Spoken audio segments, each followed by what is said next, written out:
Thank you, Mr. Chairman, and thank you to all of my colleagues for coming to be a part of this. I want to thank you for holding this hearing here in the city of Charlotte. I moved to Charlotte 20 years ago, brought my family here to become the pastor of First Baptist Church here in downtown Charlotte. And I can tell you that in that 20 years, the Charlotte that we have discussed here today, there's a lot of issues that I think all of us have recognized. And quite frankly, I'm very thankful to have an opportunity for us to converse on how we can make it safer and for its residents and its visitors. All of us here in this room and across the country have seen the video of the tragic murder of Irina Zarutsko. We've heard the harrowing stories that all of you have shared today. And again, I add my heartfelt condolences to you, but my incredible admiration for your strength and resolve and courage to continue to tell the stories, and you cannot quit telling them, and I'm very grateful for your willingness to step up. But in the case of Irina Zarutska, DeCarlos Brown Jr., we know, had a long criminal history, and despite this, in his last encounter with the law prior to murdering Irina, Magistrate Teresa Stokes released him back into the community with only a simple, and I quote, written promise to appear for his trial.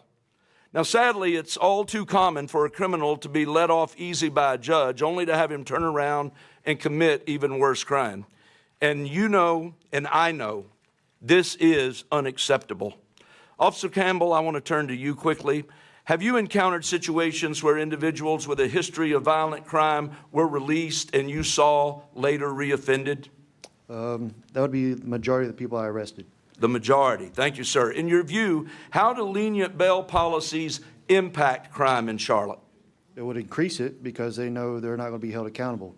And how do you as a police officer feel when these criminals are arrested and are shortly released immediately back into the public? I feel like the majority of the work that I've done was pointless because they'll be out on the streets while I'm still writing the report.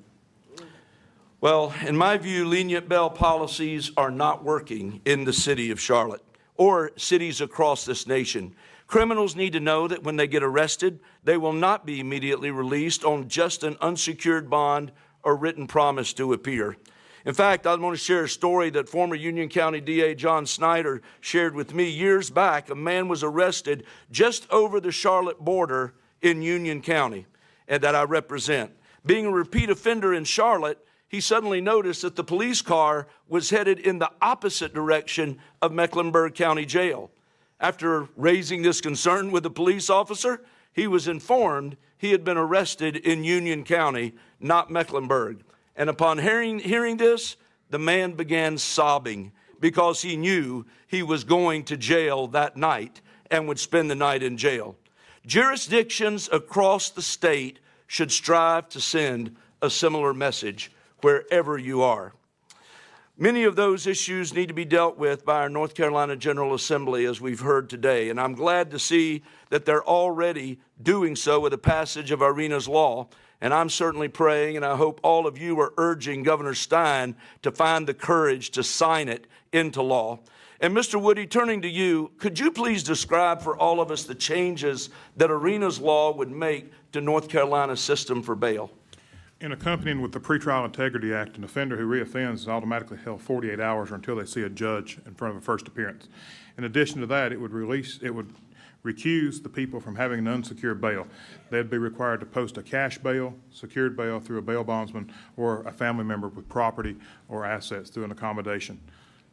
Well, and thank you for sharing that. And I believe Congress has got to take action as well. We cannot sit by and allow these mismanaged cities to put Americans in danger. In fact, I'm going to be introducing two bills in the next week, one for accountability, the other for transparency, as one of them is going to ensure jurisdictions that get federal grants for public safety do not defund their police or implement cashless bail lest they lose any of those government funds, and one to require the Department of Justice to publicly identify every jurisdiction in this country that implements these cashless bail policies. And I look forward to working with my colleagues on the Judiciary Committee to deal with these important matters.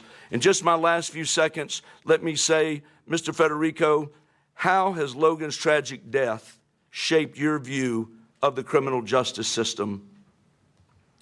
Very disappointing. When criminals have more rights and are respected more than an innocent young woman at age 22, it should send a shockwave to everyone, Absolutely. Well, again, let me just say thank you to all of you for sharing your stories. Please keep sharing your story. And with that, Mr. Chairman, I yield back. Thank you. I now recognize